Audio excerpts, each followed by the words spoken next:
Helix.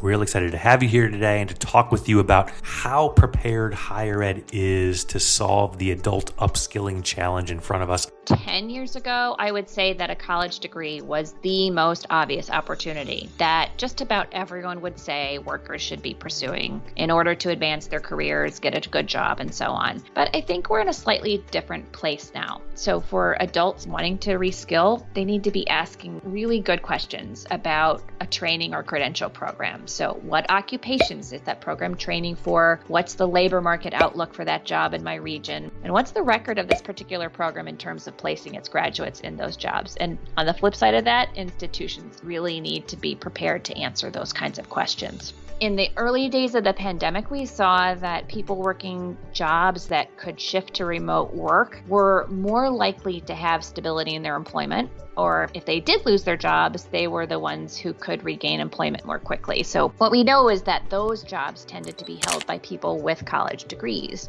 Last year, 3 million women left the workforce. That was huge. And many women have not yet returned, and they still can't return. And the reason is because in this country, despite women's advances in education and career achievements over the last few generations, women still take on the bulk of childcare responsibilities in many, if not most, households. Institutions have a really great resource right at their fingertips, which is their federal relief dollars. So think creatively about what else might help the adult students that are really struggling because of the pandemic. What can really help them continue their studies right now? So that could be additional advising support. It could be providing some self-paced learning models that allow someone to fit school around childcare or work.